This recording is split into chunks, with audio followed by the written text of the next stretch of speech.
up our discussions with internationally renowned cybersecurity expert Israel Reyes. He is now going to be answering questions that we've received from our customers and also our wider business network. Now, what are some of the most common ways that cyber attacks are occurring? Well, first of all, you get a ransomware and you probably don't even notice when the malicious code was inserted on the critical systems. And later on, maybe a couple months, is when you start to notice like something is seriously wrong in the systems, and eventually you can have this message of a ransomware where the criminals will ask the ransom to get paid for let you have access to your data.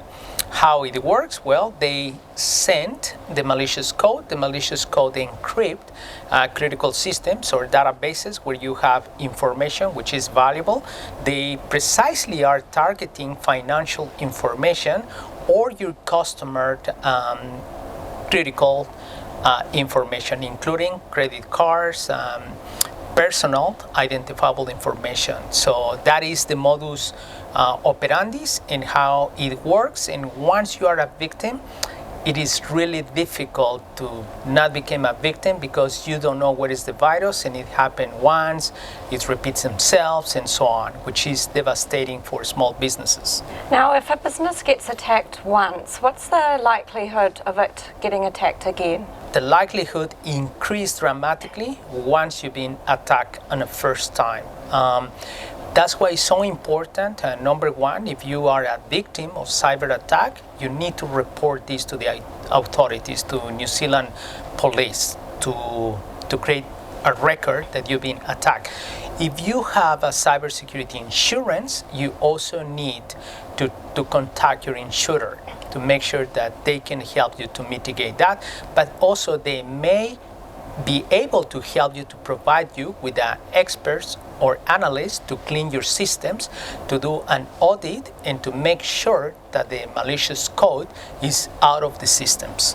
And how do you think one knows if their business is secure? How do you know if the business is secure? It's a challenge. Number one, you need to do a penetration testing, a vulnerability assessment, and based on those results, you need to implement changes to identify where are those vulnerable areas in software or hardware, and also to develop your cybersecurity policy, process, and procedures, and your incident response plan. So if you have every 3 months or every 6 months, depends on how critical is your information, you have to execute an audit 3 or every 6 months to assess how prepared you are and to increase your maturity level to ensure that if attack happen, you will be able to respond fast, efficiently, effective, and you will be able to mitigate and contain the attack. And what is the best way, do you think, to educate your teams and your staff to be vigilant, and how do you ensure that they adhere to this? Well, that's a good question, Amanda, because at the end of the day, this is a sharing responsibility. It's responsibility between the users, between the managers, between the directors of the company, the board of directors, and the executives. This is a joint responsibility. That's why it's so important that everyone has an awareness program of the cyber risk, and everyone has the right training to try to avoid any potential attack. We need to have education about emails, about texting, about what websites we are allowed to be, and which ones are safe and which ones are not safe. And above all, if you are an employee of one organization and you receive an email and by mistake you give a click to that link, you have to report that to your managers that they are aware of this incident. Maybe nothing will happen, or maybe something will happen, but if you are honest in reporting that incident, that can prevent a lot. That can save the business, because if we do not report and suddenly the business go out of business because the nature of the cyber attack, we will feel bad with ourselves and we can lose our job. So it's better to be honest at front. It's better to report any malicious activity, and hopefully we can detect on time any cyber intrusion and do the detection and the response effectively. Now, when putting in practices to protect your business, exactly how do they get the balance right between doing the minimum and doing too much? Yes, this is so, it is like when you are cooking a plate, right? Or cooking a meal. We have to search the optimum, something that we are enough confident that it will minimize the probability of an attack without running over expenses or doing something which is extreme that it becomes unpractical. So we need to keep the balance. But above all of that, everything is education. If we educate our users, they will have a better chance to survive to a cyber attack and to mitigate any potential effect. It's a combination between hardware, software, and humanware, which is the human behavior.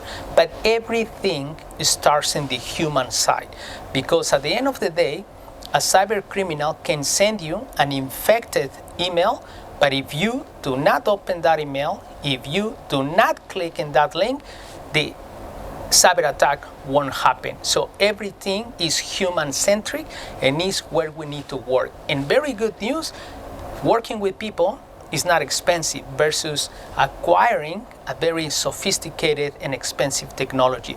So this is a combination, starting with the user, then good practices, international standards, security policies, procedures, and processes in software and in hardware. And when we have that combination perfect, hardware, software, and humanware, we will be safe. Now, in the latest report released by CERT NZ, it was evident that only 12% of companies have insurance for a cyber attack. Why exactly do you think this is, and do all insurance companies offer this cover? Well, the problem is that not all the insurance companies can offer the service, and it's also because the maturity level of many organizations are not up to the requirements of the insurer. And this is an example. For me to have an insurance in my car, I need to have a driver license, and I need to prove that I'm a good driver and that I'm not have any bad or criminal record. So the same thing happened in insurance. Insurance, they will insure you when they know that your maturity level is good, because they don't want to take a risk and they don't want to have a loss in their financial systems, because they do policies to organizations which are at high risk. That's why it's so important to develop a good maturity level in the organizations, and when they have a good maturity level, the insurance companies can take a role and can provide that insurance. But if you are not ready, insurance won't take you, and potentially your cost, it will be higher if you are a victim of cyber attack.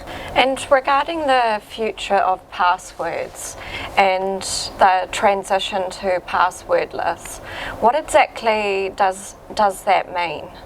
Well, we need to have like what we know a zero trust policy. We need to know by the minimum of privilege to access accounts, because what we have seen in the past is like some person is employed by the organization, that person change a job or change a role, but he still have credentials on the system.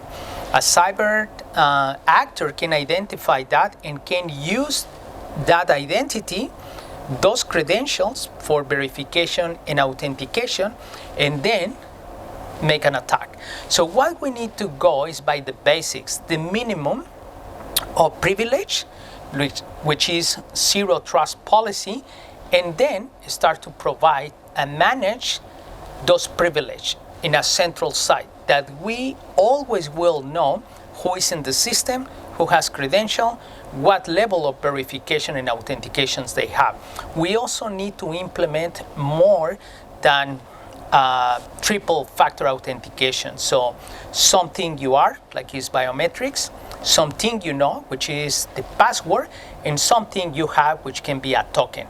And of course, and I repeat myself, the minimum privilege for authentication. So in that way, you can reduce any actor to use an identity inside the organization to commit an attack. Now, you've just touched on this briefly, but why exactly should organizations use multi-factor authentication, and how often and on what? Yeah, because if you only use, for example, one way to authenticate, which is the password, well, it's a single point of failure, because if someone left the password compromised in a coffee, or if that person used the same password for Gmail accounts, for personal use and so on, when the cyber criminal, when the cyber actor identify that password, the probability that password is used in a different platforms is very high. For example, if you have the same password for LinkedIn, for Facebook, for Instagram, the probability that you are using that password for your banking system or for your work is quite high, because we as a human, we don't like to memorize things. We want to apply the same password for different things, and that is a bad practice. So that's why we need to have tripled or double factor authentication to reduce that probability that if one password gets compromised, well, it doesn't compromise another applications of the user. Okay, and how do you think a company balances security and convenience? Security and convenience, it's a very difficult, because sometimes the more secure you go is the more inconvenience, right? For example, when I arrive to my home, I need to have a key, and if I have 3 keys, so I need to use the 3 keys to access, and it's very safe, but it's very inconvenient, especially if it's raining and it's windy, right? I want to go quick and I want to get out quick. But here, if we do the proper training with the users, we can reduce that inconvenience to make it more effective. Now, do you think that artificial intelligence has an impact on cybercrime?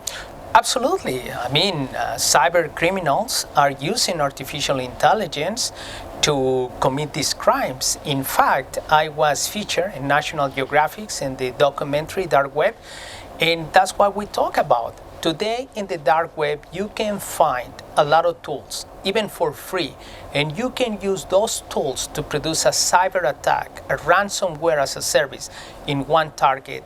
So yes, artificial intelligence is right there and everyone can use it. Good people, but also bad people, malicious actors that they want to take advantage of the people or organizations that are vulnerable.